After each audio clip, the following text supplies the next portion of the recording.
So everyone, welcome to Kol Shira in partnership with Breslov.org.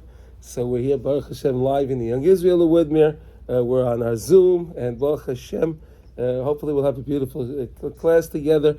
And we have a beautiful lesson idea today. We're going to discuss this idea of Makas B'chayris.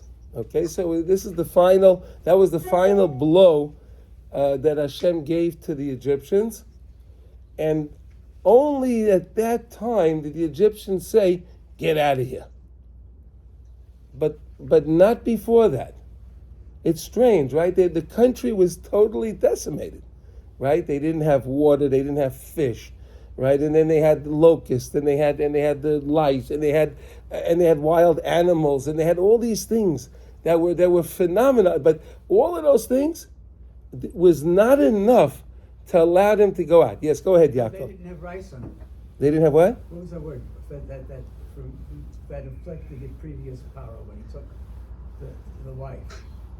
They didn't. Leprosy? No. They couldn't live with each other. Yeah. Hashem didn't afflict them with that one. Okay, I don't know. Okay, whatever. All these makas that there were, and the country was totally, the people were totally broken by it, the Egyptians. But only after Makas B'chayris did they say, "Now get out." Yes, go ahead. Yes. It dawned on me. How come what do you call again? How come the Yam? Yeah. The incident at the Yam was not sort of an extension of the Makas. Oh, so we're going to see how the Yam is connected to the Makas right now in this lesson. Yes. Stay tuned a couple. Yeah, it's connected. Watch, you'll see. You'll see right now. Okay. So look. So we're going to learn a fascinating an idea from Rav Nassan. He's going to explain to us what was the secret behind Makas B'chayris that changed. What changed that they voluntarily and they were insistent that we go out of the country. Maybe it was the others didn't affect these Beverly Hills groups so much. Okay. Everybody was affected. Every Egyptian was affected by every Makkah except for the Jews in Goshen. Everywhere in Egypt, everyone was affected. The Torah tells us that every single Egyptian, from the maid to all the way to the king, to the parah, everyone was affected. Everybody. But again, now we're going to try to understand. Now we're going to try to understand what was the vehicle behind each time there was a makkah, each time there was another one of the plagues. They said, Paro said, "No, Hashem hardened his heart, and I'm not going to let you go." Even though he was scared because Moshe always told him, "Hey, something else is coming up tomorrow." And they already recognized, even the Khartoumei Mitzrayim, even the sorcerers of Mitzrayim said, "That's Etzba Elokim." They said because when it came to the small things, right? The little kingdom, right? The kingdom, they couldn't do that. They don't have a shlita on that. Too small. Exactly. So then they said, no. This is not witchcraft. This is not sorcery because we can't do this. These guys were good. These sorcerers were the real deal. They understood mamish, the incantations. They understood the sorcery. They understood everything. But they admitted that it was Etzba Elokim. But yet Paro still said, "I'm not letting them go." So let's find out. Let's see inside. So on the bottom of the page, okay, okay. So it says like this: Hashem hika kol bechar. Hashem killed. He smote every single one of the firstborn. And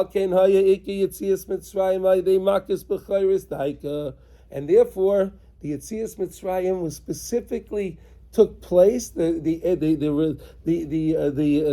leaving of Egypt took place via the Makas B'chayris specifically.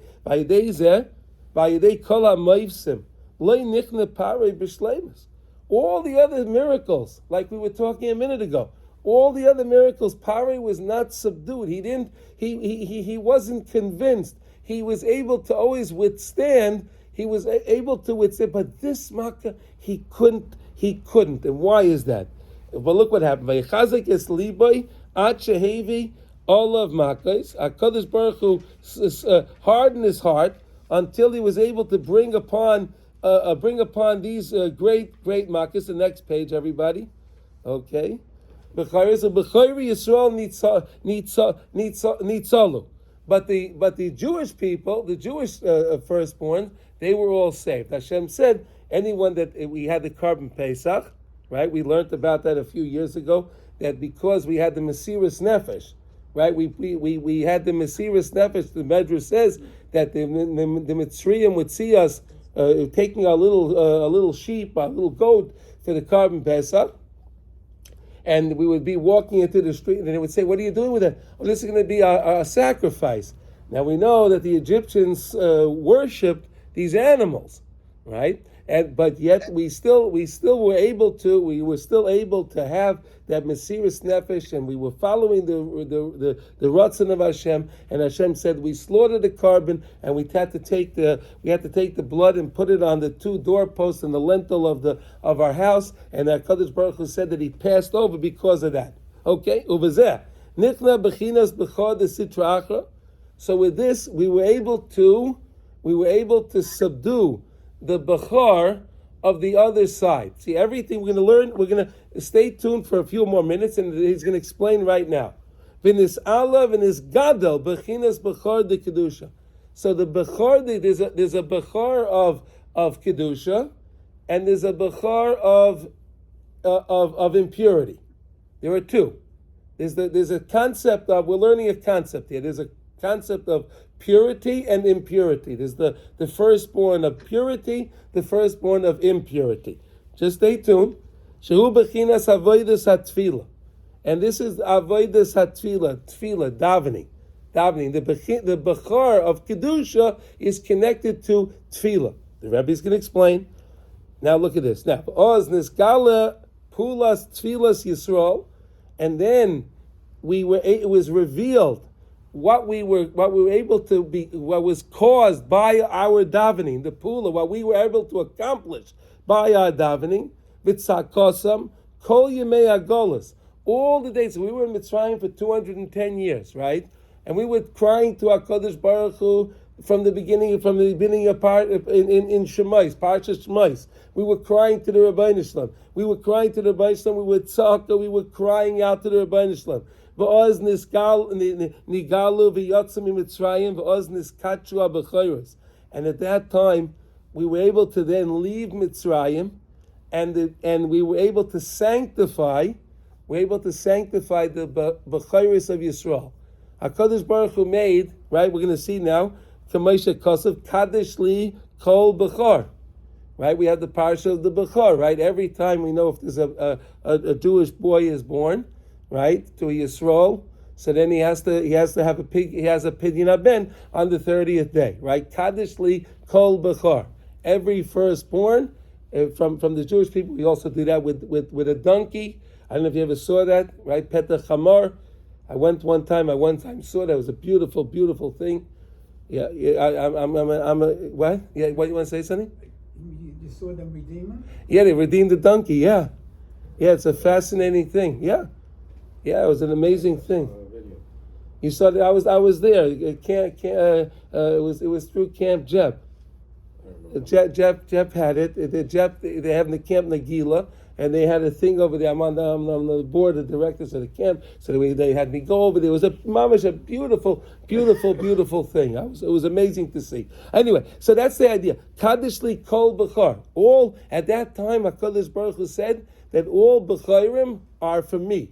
Kadesh, holy, the bechari of Yisrael, not the other side. Ki zeh. And this is the main point. This is a very important concept. Because HaKadosh Baruch Hu makes everything equal and balanced in the world. HaKadosh Baruch Hu keeps everything in the world balanced. If there's a level of Kedusha, there's the same level of impurity. You're not going to have more impurity than more Kedusha, more holiness and impurity. It's if the level of Kedusha is raised, so the level of impurity is raised. We can never think that HaKadosh Baruch Hu has more impurity than Kedusha. Everything is always equal. Do you like that? It's amazing, right? So if there's more learning going on, That means there's more learning, there's more tumuk in the world as well. So if there'd be less learning, there'd be less. No, we would totally drown. We would totally drown. No. We have to learn. The Torah is the only way to get out of this mess. We need to learn our Torah. No, Yaakov, don't do that. No. Okay. The same way that we have this idea of the Bechar and Kedusha, like we said that we spoke about the Jewish people, right? Bechinas Kedushas Yisrael, Bechinas Avodas HaTfilah, right? The idea of davening, Tfilah, Kamaishi Kain Yesh, Bechinas Bechar the Sitra Achra. But there's also this concept of the Bechar of the other side. And how do you know that? How do we know that? Shehu Bechinas Amalek, Bechinas Reishis Goyim Amalek, the Torah said. Reishis is the first. So Reishis Goyim Amalek. Hainu Bechinas Klipas Amalek, which is the husk, the impurity of Amalek. Shum is Gabe Bechol Pam Kenege Bechinas HaBechar the Kedusha. The other side is constantly trying to attack the side of holiness. Impurity tries to attack holiness. They're like the terrorists, right? They attack the Jews, right? We don't attack them, but they attack us, right? We should maybe run it the other way. Well, it would be nice if they did that. Yeah, but no. And then if we would start attacking the terrorists, that would be a good thing. But this is the idea, okay? Tuma. No, we don't. Let's not do that. Okay. Bechinas bechar de kedusha shua tefila. Dahainu afilu kishepoyelim eze dava betfila. Even if you daven for something, and sometimes Baruch Hashem, you daven for something, you see a Yeshua. We see sometimes we're zeichet to see, we daven for something, and we see how HaKadosh Baruch Hu helps us with that thing. Many times we see Yeshuas. Does that diminish us because we see it?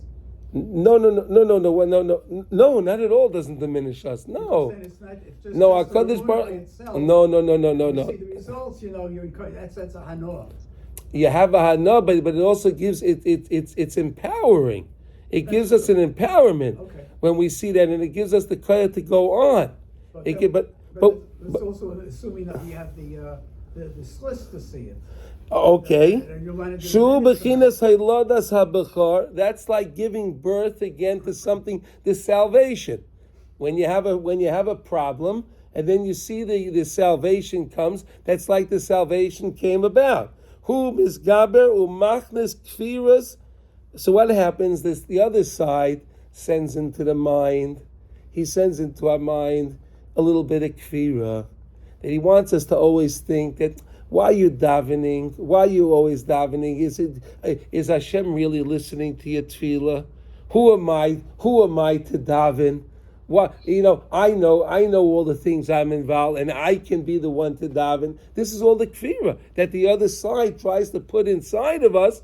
1 second. V'shichecha b'leiv. He wants us to forget all of the good things. See, whenever a person has a problem, right? When you have a problem, it's human nature. You think of that problem. You're not thinking about all of the good. You're not thinking about all of the good things that HaKadosh Baruch Hu did till now. I'm dealing with this problem right now, and like I told you, I had a Rebbe. When I was in 4th grade.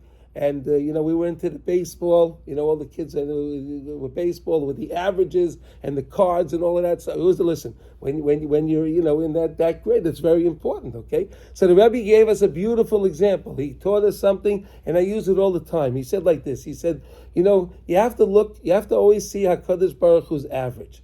Hashem, you have to look at it. You see, you're always looking at the players, right? We had the Jackson and the Winfield, all these doodleheads that were back at that time, right?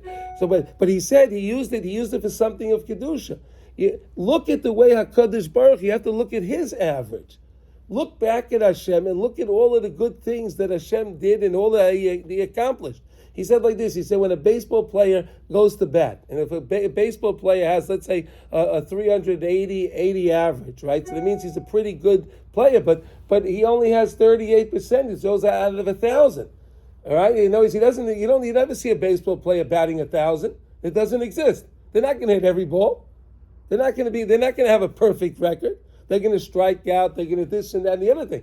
So he said, but Kadosh Baruch Hu's record is always impeccable. Hashem's record is impeccable. And he said, when you have a life problem, whatever you're dealing with, look back. Stop for a second.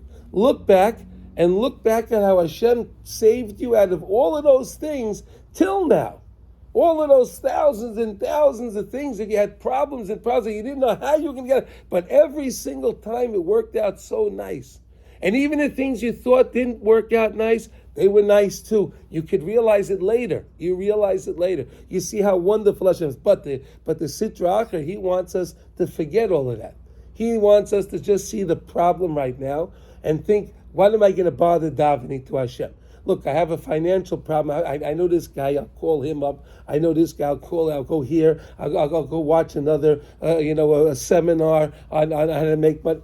That's what the Sitra Achar wants us to do. Not to recognize that all of the parnasa comes from the Rabbeinu Shalom. He wants us to waste our time and not do it. That's what the other side wants us to do. He doesn't want us to rely on the Rabbeinu Shalom. There's also something. There's a lot of selfishness involved because if let's say we feel we're unworthy and whatever we daven is not listened to for us, it doesn't matter in that we see that Hashem is helping others. So of course, it's no. a denial of reality. Exactly, but we're learning here the zelu mazel osa lekim. How HaKadosh Baruch Hu, when you accomplish something, the other side is going to come and attack you. Yeah. So you have to know how to deal with that. You say, no, it's by learning these things, we understand when it happens, where is it coming from? It's not me, it's the other side, and I know where it's coming from, so I know how to deal with it. Okay, now. V'shichra b'lei. Ki'ilu adayin lo yiskil Hashem yisbarach l'shmaya tfilasei. He puts an idea in the head that Hashem never even started to listen to my davening. Klal at all. Al kei nikra Amalek. And therefore he's called Amalek. Why is he called right? Al kei he's called Reishis Bechinas Reishis Goyim. Ki hu roitze lizgabe keneged Bechinas Reishis. He wants to always come against the idea of Reishis. Why is he called Reishis Goyim Amalek? Reishis is the beginning. Like we say, Reishis Chachma Yiras Hashem, right? Reishis is the beginning. So every time I have a new salvation, something new, that's a Reishis. He comes against it to try to think that you got this salvation. It really happened because you didn't really get this contract because Hashem did. No, because you remember you went to that meeting and you met that guy and you sent that email and that's why you got. Of course, but that we know it's not true. We know it's all Me'ez Hashem. But that's what the Sitra Achar is trying to do. He's trying to make it that it wasn't that your tefillah wasn't answered, that it was something else. That's what he wants us to believe. He writes to this Gabe Keneged Reishis Bechinas B'chok Yilo Adayin Lo Yisrael Hashem Yisbarach L'Shmai Chal Misham Reishis Goyim Amalek Misham Ha'isa Yanikas B'chayrim Mitzrayim, and that's where the B'chayrim Mitzrayim they were yonik from that. Let me explain like this. Rab Nosson explains in another place such a nice idea like this. He said that Amalek, Paray had advisors. Who were Paray's advisors? Paray's advisors were the Bechayrim Mitzrayim. The Bechayrim of Mitzrayim, they were considered the upper echelon. They were the wise people, and they were on his committee. They were on Paray's committee. Wait. You said Bechorei. Do we mean the chosen ones? No. The Bechor, the firstborns. The firstborn of the Egyptians were on Paro's advisory committee. Okay? Now what happened was Amalek came and they would have meetings with these Bechayrim and they would convince the Bechayrim that, listen, why let the Jews go? Don't let them go. You see, you managed to get through the dam. You managed to get through this makkah. So you'll get. It's okay. So we have water again. Everything will be okay. The next one, and they did that each time. So the Bechayrim would tell Paray, don't let them go. HaKadosh Baruch Hu, again, the Torah says Hashem hardened Paray's heart. But HaKadosh Baruch Hu always uses a catalyst to do that, right? He uses something to do it. So who was the catalyst? That was the Amalekim, always convincing the B'chayrei Mitzrayim that they should be the ones to tell Paroi to not let the Jewish people go. Do we mean Amalek himself or his The nation. descendants? Yeah, well, yeah, Amalek was dead. Yeah, but his people were alive. Yeah, but yeah. So they weren't as good as him. They weren't as good as him. Who knows? He Okay. let Yaakov go. They didn't want to kill. No, but wait a second. We're going to learn in a minute. So what happened was something changed now. When HaKadosh Baruch Hu, why did HaKadosh Baruch Hu choose to necessarily smite the firstborn? It could have been the youngest one. It could have been the middle one. It could have been something else. Why was it the idea of Hashem to kill the firstborn? Interesting, right? The leaders.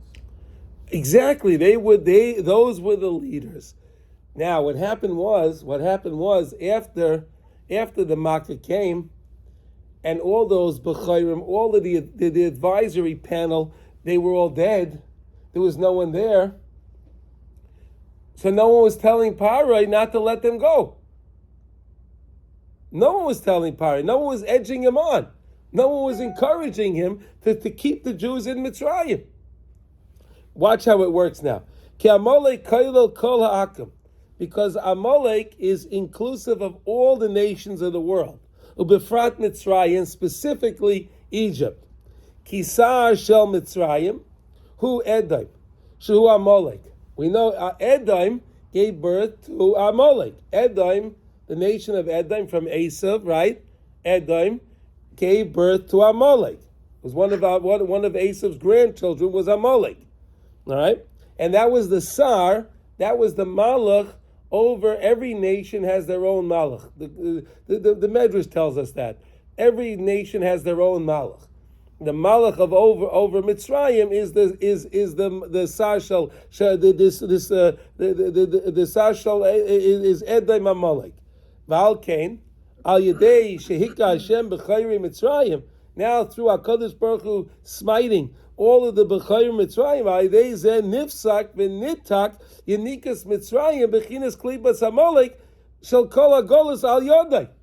It's like I just explained to you a minute ago. How is the whole Golus was kept going because of the B'chayrim? But HaKadosh Baruch Hu got rid of all of the B'chayrim, so they couldn't do that anymore. V'ayidei Zeh Lo Haya Koyach Ala Klipa Lahachbid Es Liboy Oid V'oz Hukrach Lahaskim Sheyetzeyu. So there was no one edging on Paroi to keep the Jewish people in Egypt. There was no one there. Because why? Because the B'chayrim weren't around anymore. The B'chayrim were gone. So there was no one there. So therefore Paroi was maskim. Shehiskim sheyetzeyim. He was maskim that they go out. And that's what we said. And that's how they okay. Ava machma shamolek ba'atzmai le'nafal. But okay, so the B'chayrim were killed, but Amalek, they were still alive. They were still well. Unfortunately, they were still well. Right? So the B'chayrim, their henchmen were gone. The henchmen were gone, but they were still alive. All right? Lo nafal adayin. Ava machmas shamalek ba'atzmai lo nafal adayin. Rak shenifsak yinikas parei u'mitzrayim imenu. What only changed was Paroi was not affected by Amalek anymore because the B'chayrim weren't there anymore. V'ayidei arigas ha-B'chayrim canal. V'al kain achakach sheyatzo hiskaber oid v'hofach eslei Paroi. So what happened now? The Jewish people, we left Egypt, right? The B'chayrim were gone. HaKadosh Baruch Hu got rid of all the B'chayrim. Paroi says, no one was telling Paroi now not to let the Jewish people go. He was scared. Medrash says that Paroi was actually a B'char himself, and he was scared that maybe he would also do it. So he was scared. Get out of here. He told the Jewish people literally, you know that famous thing, Paroi in pajamas in the middle of the night, you know that song? You ever hear that one? Yehuda? Paroi in pajamas in the middle of the night. He threw us out. Get out of here. But what happened now? But then something else happened. A few days after, right? A few days after we left, they came to Parai, and what did they say? They said, hey, the Jewish people left. So what happened was, who was the one, as he says now?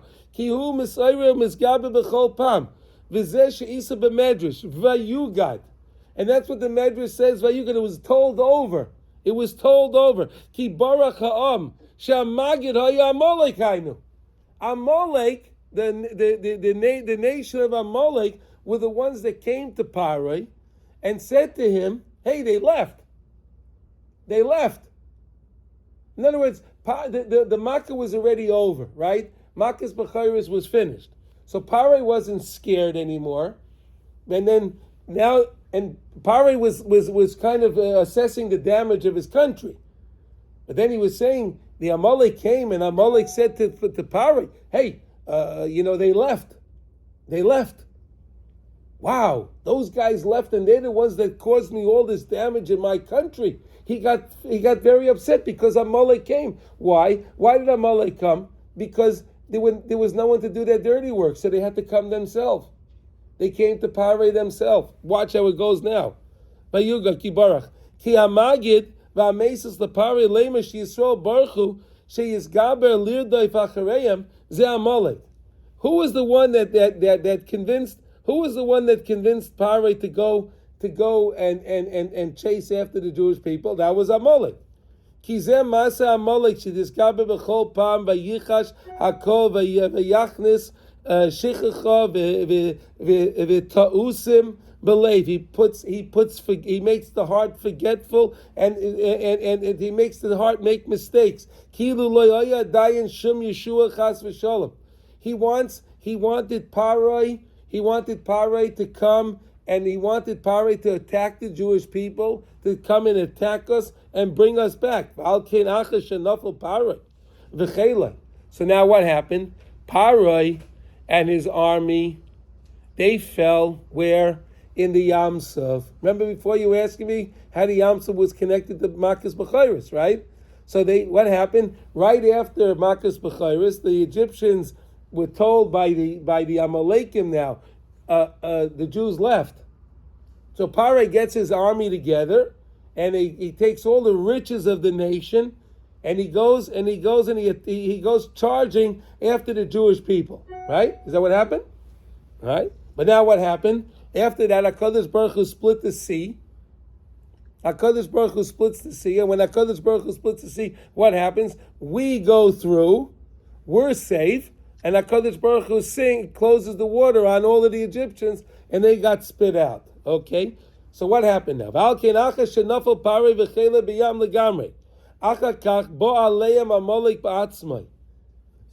They came, and what happened right after Kriyas Yamsuf?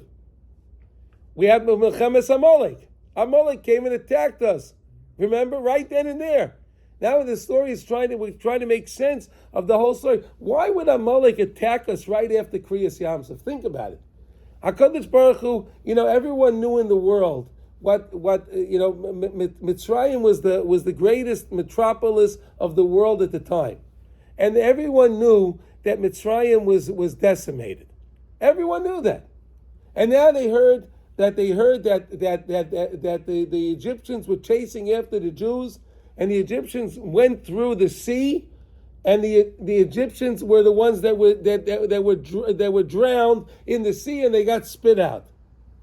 Who would have the audacity, think about it, to attack the Jewish people at that time? It has to be someone with a true vengeance, with a true vendetta against the Jewish people, that they risked their own lives. Anyone say something? Well, they just plain evil. They were plain evil. Plain evil. They can't stomach the kedusha. They can't stomach the Jewish people. B'chayre Yisrael, the kedusha of the B'chayre Yisrael. They can't stomach that because they're racist Gayim Amalek. So look at this now. Because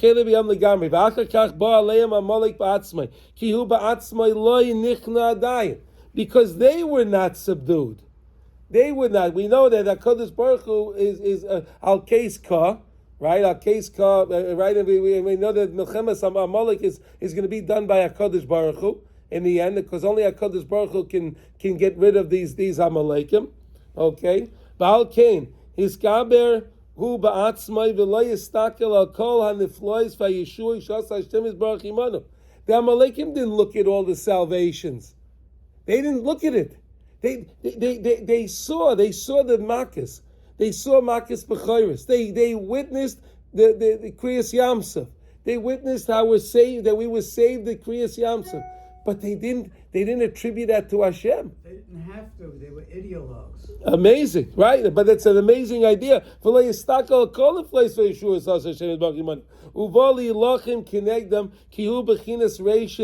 the beginning. They come up against the Bechar all the time, the Bechari Yisrael, Shu Bechinas Reishis, Bechinas Avodas Atfila. And this is the lesson that we could take from this, that we have to understand that we have to daven. How did this all come about? Because we were davening to Hashem. We weren't davening like we have a tefillah today, arranged by the Anshas Knesset Gedolah, right? What was Yoshi? What? Was Yoshi was just made. Yeah. It was just made. No, but we're talking about before that. Before Oz Yashir, while they were in Egypt for the 210 years, we were crying. We were crying out to Hashem. HaKadosh Baruch Hu heard every single cry. Every single cry. We know that we were supposed to be in Egypt for 400 years. We were supposed to be there for 400 years. We were only there for 210 years. Why was it shortened? It was shortened because of our crying. The Shah Bechiyos is never closed. The gates of crying are never closed. And HaKadosh Baruch Hu heard our tefillas. But Amalek wanted to convince Klal Yisrael that they didn't accomplish anything with their tefillah. And this is what Amalek does to us all the time. Amalek wants us to believe that we don't accomplish things without tefillah. But we have to understand that every time we dive into HaKadosh Baruch Hu, Hashem hears every single word. Every time we dive into Hashem, Hashem is listening to every single word. We have a perfect audience with Hashem every time we open up our siddur. Every time we speak to HaKadosh Baruch Hu with his baydis, we just talk to Hashem. You can be on the street talking to Hashem. Hashem's listening to you. It's amazing. Is this? Yeah. Is this supposed the word listening to? This would include verbalization. You verbalize, yes. And that's easy. But how about non-verbalized? HaKadosh Baruch Hu knows every hearer belay. But you can't compare a hearer belay as words uttered. Okay. But a hearer tshuva is also something special. We learned that in Masechtas in Kiddushin, right? If there's a Russia that everyone knows is a Russia Mefursum, and he says to a girl, he says, Hariani Mekadesh, what was the lashon? No. I want to make the kedusha as if I'm a tzaddik, but they know he's a Russia. How does it work? There's a suffix if it's a suffix kedushin. Why? And the Gemara says Shema hear a tshuva. Maybe he had a hear a tshuva in his heart, and then could be considered a tzaddik. So you see, hear a tshuva is a very important thing. Okay, but words are even more powerful. Okay. And this is why we always when we daven, we're always saimech the geula l'tefila. We always say Go'al Yisrael, Geula, Go'al Yisrael, Geula, and then we say Hashem Sefasai Tifta. Right? We start the daven. Right? Isn't that what we do? In the morning, when you finish, right? You have to say, you can't wait. You have to right away go right into Shmon Esrei, because you have to be Saimech Geula to Tefillah. You have to connect. You have to connect the Geula to Tefillah. Okay? Before we go into daven, al tzarcheinu, all the things that we need. We need to ask the Rebbeinu for all the things. This is Shmon Esrei. Anu maskirin gulas Mitzrayim. We always remember Mitzrayim. Umaskirin hachnos b'chor the sitracha. We remember how HaKadosh Baruch Hu got rid of the b'chorim of the sitracha of the other side. K'may shayrim b'chol kol b'choreim harakto v'chor chisol galta. HaKadosh Baruch Hu, we say that every morning. HaKadosh Baruch Hu smote every one of the b'chorim Mitzrayim, and we were saved. HaKadosh Baruch Hu saved us. It's amazing. And then we can remember. That helps us to remember when we pay attention to the words. All the things that we accomplish every time we daven to Hashem. That's why Chazal said we have to be saimech the geula to tefillah, to remember all of the geulas, all of the times HaKadosh Baruch Hu saved me with all my things. And we're asking, of course, HaKadosh Baruch Hu, we're asking for the final geula, the geula shleima v'amitis. We're asking for that. But for each and every one of us on a individual basis, everyone has to always remember what we accomplished via our davening, via our talking to HaKadosh Baruch Hu, via our pleading with HaKadosh Baruch Hu. We always accomplish, and that's why we're always saimik the geula, the tefillah, to remind us. The same way we were Mitzrayim. The same way we were Mitzrayim, even though we didn't have words, we were only crying. We were only crying at that time. We didn't have words. Right? Meitzah Yam and Mitzrayim and the Parah is Perah. Well, there's so many different lessons on this. But we didn't have the words. We were just crying. We were crying. So us, that we have Baruch Hashem, we have the words. And we can speak to HaKadosh Baruch Hu, whatever language we're comfortable talking to the Rebbeinu Shalom. To understand that HaKadosh Baruch Hu is listening the same way Hashem listened to us in Mitzrayim and hastened the Geula from 400 years to 210 years and took us out. So HaKadosh Baruch Hu will also answer our tefillahs if we put our hearts and minds into our tefillahs. Any questions? Okay, here's some.